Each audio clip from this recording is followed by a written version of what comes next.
Hello and welcome to BidBot's episode 3 of A Bid Writer's Best Friend. In today's episode, we'll be covering risk. With this being a delivery methodology, as we carry on from episode 1 and 2 around IT supply, 1,000 laptops across 10 schools, as you can imagine in an evaluator's head, a few things can naturally go wrong. And it's not just about providing that delivery methodology, it's ensuring that you're providing that buyer with confidence that you are thinking about the risks and you have mitigated those risks. That will help you score even higher and give that confidence in the buyer's mind. So let's have a look then at personas.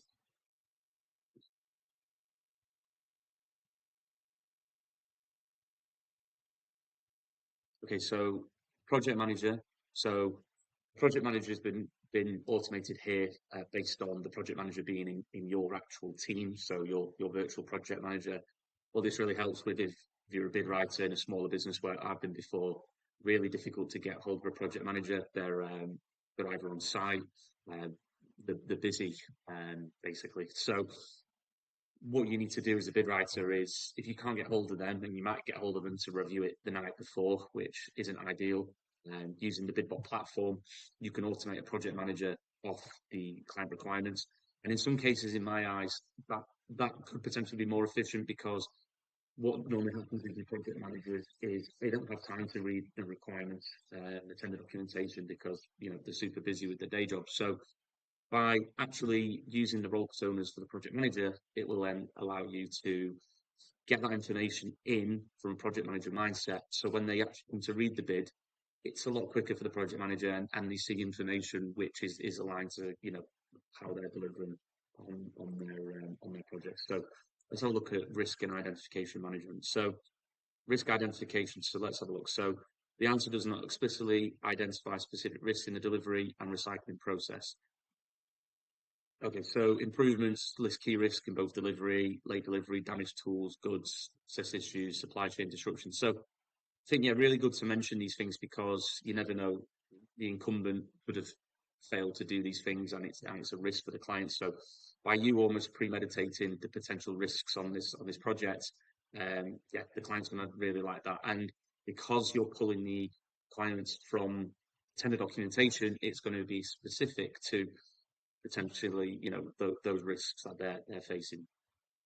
So what we're going to do is we are going to configuration. So we're going to generate automated requirements around risk mitigation. So what we'll do is generate the report, and that will bring out suggested paragraphs based on that risk mitigation from the project manager.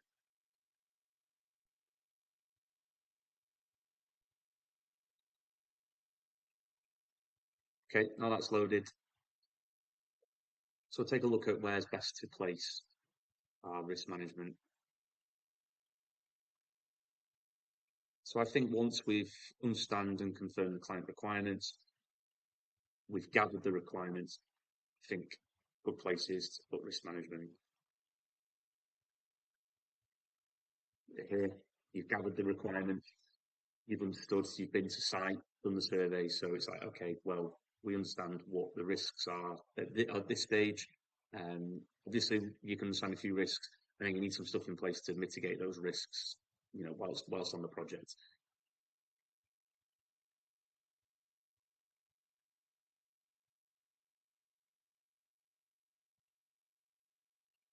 Okay, so we've got risk identification here, so we'll grab the suggested paragraph because, you know, it saves time. It's literally written what we need based on the requirements for us.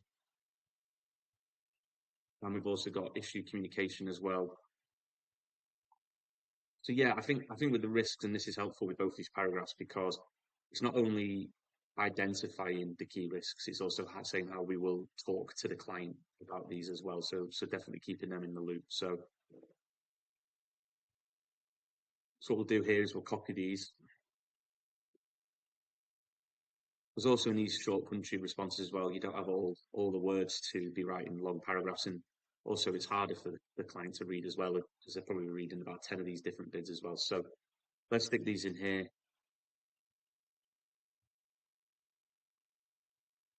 So I like to provide a punchy commitment statement, the person who's going to oversee this for the company in terms of risk and then oversee it on the project as well. So please can you provide me with a short commitment statement?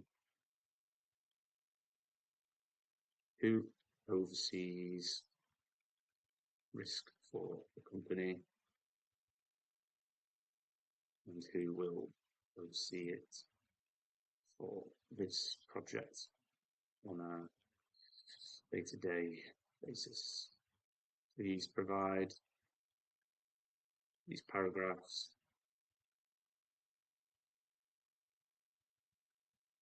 into bullet points and make it flow better. Okay, cool. So that's in there. So we'll click send.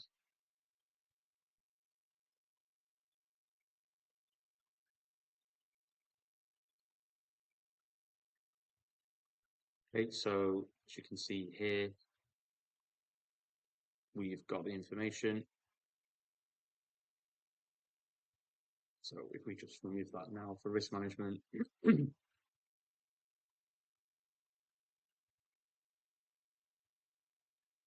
yeah, cool. So what it's done is we've got commitment dedicated to proactive risk management, ensuring secure, compliant, and timely delivery for every client project. I mean, we could probably change that because these words don't mean a great amount. There's nothing behind them. So, but for now, we'll just leave it in. We've got here the compliance officer responsible for overseeing risk management across the company. And then, yeah, as predicted, the project manager will oversee the risk for the day-to-day. So, yeah, it's showing that you're thinking about risk as a company, but also on the day-to-day basis as well. And then you've got your risk management approach. So key keywords for the projects include, and then it's bullet pointed here. So yeah, I find this helps doing it this way to get the information in, to then get it scored, and then cut down on the count as well. Okay, so now we've got that information in here. Let's rerun the report. So the project manager was scoring 51% on risk and issue management. So let's run the entire thing again. Just take the automate snippets out.